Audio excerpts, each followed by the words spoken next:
खबर मऊ से, जहां घाघरा नदी में मिले शिवलिंग की स्थापना की तैयारी चल रही है। इलाके के लोगों ने गाजे बाजे के साथ शिवलिंग स्थापना के लिए निकल पड़े। कल सोमवार को भोलेनाथ की स्थापना होगी।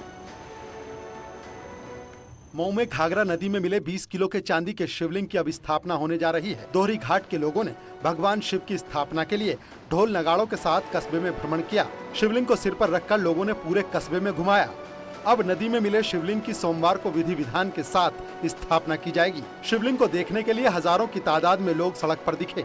इस पूरी प्रक्रिया में लोगों के साथ पुलिस भी भक्ति में लीन है।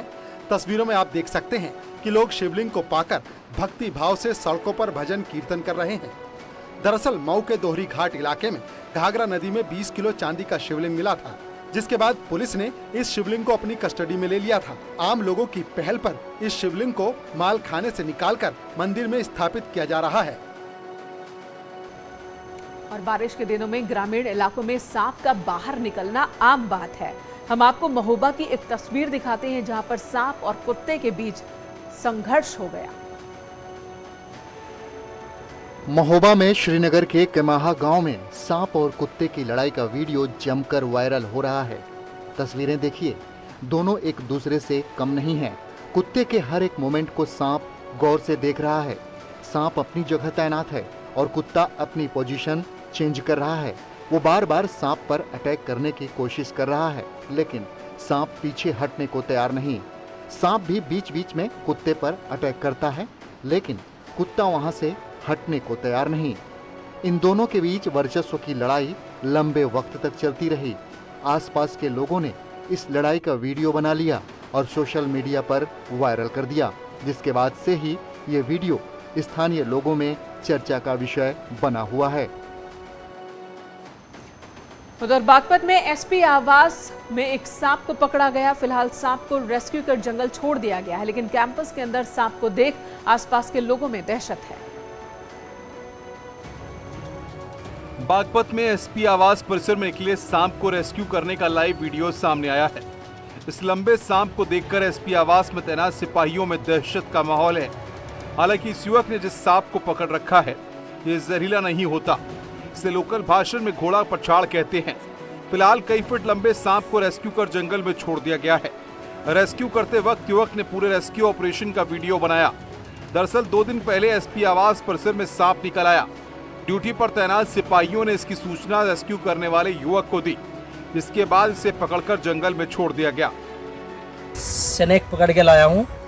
ये जो सांप है, इसको घोड़ा पिछाड़ बोलते हैं। इसके अंदर कोई झेर वगैरह नहीं होता है। इस सांप के अंदर अगर ये बाइट भी कर लेगा तो कोई दिक्कत नहीं होगी। जिला अस्पताल जाके इंजेक्शन लगा लो, कोई दिक्कत नहीं होती इस सांप से। ये घोड़ा पिछाड़ बोलते हैं इसको। इसके अंदर कोई झेर नहीं होता। इधर कोरोना काल के दौरान कोरोना किट में हेराफेरी का मामला सामने आया। खबर है कि 2022 में 16 से लेकर 162% ज्यादा कीमत पर कोरोना किट खरीदी गई। में केजीएमयू में फर्जीवाड़ा सामने आया है।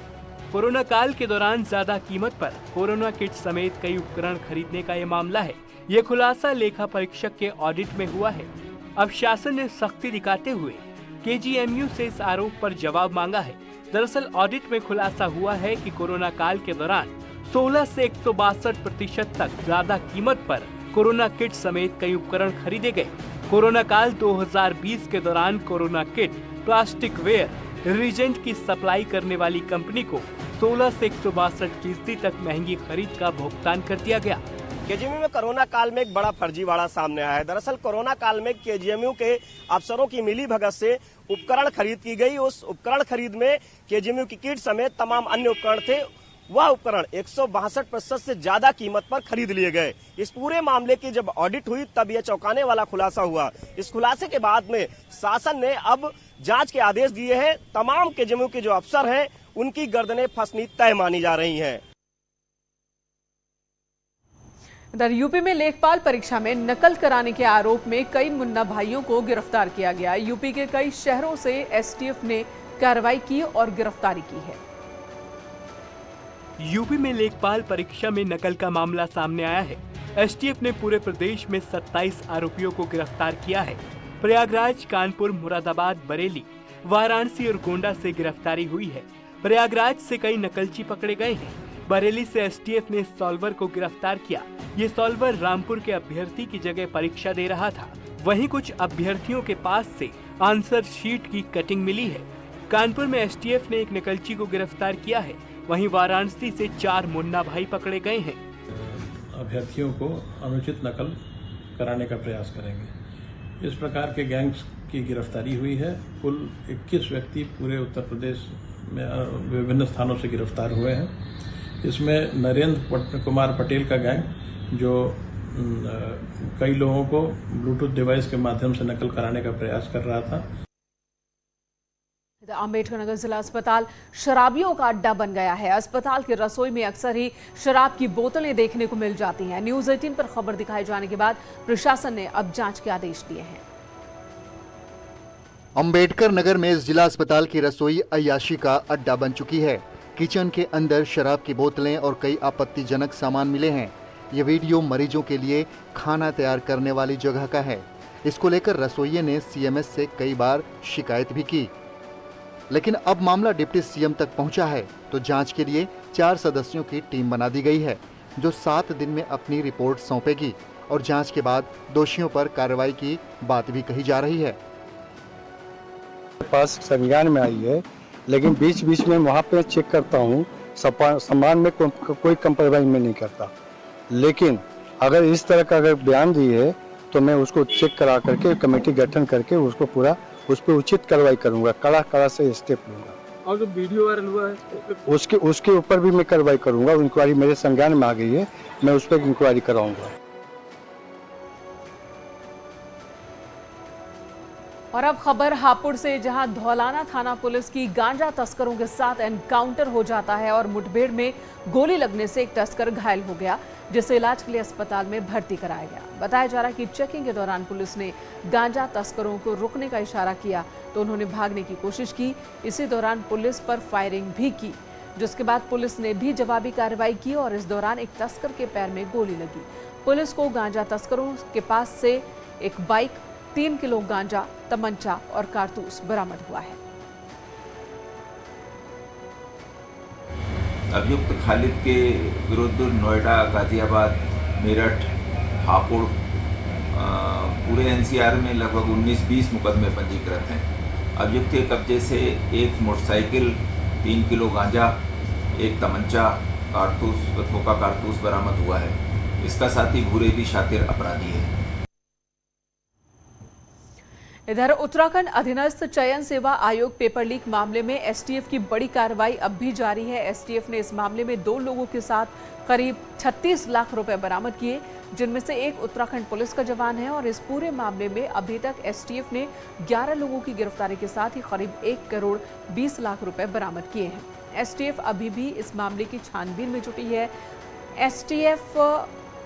एसएसपी एसटीएफ का कहना है कि पेपर लीक मामले में 2 लोगों की अरेस्टिंग की गई है, जिसमें एक आरोपी दीपक शर्मा है, जिसके पास से करीब 36 लाख रुपए बरामद किए गए। दूसरा आरोपी अम्बरीश कुमार है, जो काशीपुर के पुलिस अधीक्षक के गनर के तौर पर कार्यरत था, जिसने अपनी पत्नी के साथ हरिद्वार में गांव के करीब 5 लोगों को पेपर दिया था। जा रहा है। साथ ही साथ इसमें अब तक जो 11 गिरफ्तारियां हुई है और काफ़ी सारे ऐसे नाम आए हैं, क्योंकि जो पैसे आए हैं और जिन छात्रों ने दिए हैं वो सभी लिंक हमने आपस में एक दूसरे से कनेक्ट कर लिए है। और काफ़ी सारे हमने दस्तावेज, जैसे कोई किसी के द्वारा चेक दिए गए हैं वो दिए गए, तो उन सबको भी हमने साक्ष्यों में सम्मिलित किया है। इधर हरिद्वार में नकली दवाइयों के कारोबारियों पर एसटीएफ और नारकोटिक्स विभाग ने बड़ी कार्रवाई की। दरअसल लंबे समय से एसटीएफ को सूचना मिल रही थी कि हरिद्वार के भगवानपुर क्षेत्र में एक दवाई फैक्ट्री है, जिसमें नकली दवाइयों का कारोबार चल रहा था। एसटीएफ ने रेड मारी। कंपनी के पास दवाइयां बनाने के किसी भी प्रकार के डॉक्यूमेंट्स नहीं थे, जिस पर टीम ने दवा कंपनी के साथ ही लाखों रुपए की रेमडेसिविर को सीज किया। दवाइयों के सैंपल लेकर जांच के लिए लैब में भेज दिए गए। जांच रिपोर्ट आते ही आगे की कार्रवाई तेज की जाएगी। हमने भगवानपुर क्षेत्र में भी करी है, जहां पर लाइसेंस के जो थे, लाइसेंस तो था, लेकिन जो अधिकृत बनाने वाला व्यक्ति था उसके पास कोई ऐसे वैलिड डॉक्यूमेंट्स नहीं मिले थे। काफ़ी सारा प्रोडक्शन हो रखा था। चूंकि मामला ड्रग से रिलेटेड है तो वो ड्रग विभाग द्वारा ही उसकी पुष्टि की जा सकती है कि ये असली है कि नकली है, या उसका जो कंटेंट है वो कि हानिकारक है या सही है। तो इसके लिए पूरी फैक्ट्री को सील कर दिया गया। यहाँ रुकेंगे एक छोटे से ब्रेक के लिए, खबरें जारी। ग्रेटर नोएडा में किराएदार की ओर से मकान मालिक को परेशान करने का एक मामला सामने आया। मकान मालिक का आरोप है कि किराएदार मकान खाली नहीं कर रहा। अब बुजुर्ग दंपति अपने फ्लैट के बाहर ही धरने पर बैठे हैं। बुजुर्ग दंपति का कहना है कि किराएदार मकान में ताला मारकर चला गया, फोन भी नहीं उठाता। मामला ग्रेटर नोएडा वेस्ट के नामी गिरामी सोसाइटी का है। इससे पहले भी एक घटना सामने आई थी जिसमें बुजुर्ग दंपति घर के बाहर ही धरने पर बैठे थे। ऐसा है, हमारा 5 मार्च को इसका हमारा खत्म हो गया एग्रीमेंट। उसके बाद में 5 मार्च के बाद हमने बात की कि आप हमारा खाली कर दीजिए। तो बोली कि आंटी मुझे कुछ टाइम दे दीजिए, मैं खाली कर दूँगी। हमने कहा ठीक है, 15 दिन तुम्हें दे रहे हैं, खाली कर देना। ये भी ऐसी टाइम बढ़ा दी गई है। तो आपने पुलिस प्रशासन से कोई शिकायत की है? हमने डीएम साहब से मिल लिए, एडीएम से मिल लिए और यहाँ पे डीसीपी से मिल लिए और डीसीपी ने एसीपी के साथ भेज दिया, एसीपी ने उनके पास भेज दिया, एसएचओ के पास। तो क्या बोले वो लोग? वो कह रहे हैं कि हम इस मामले में कुछ नहीं कर सकते हैं, हाथ करें।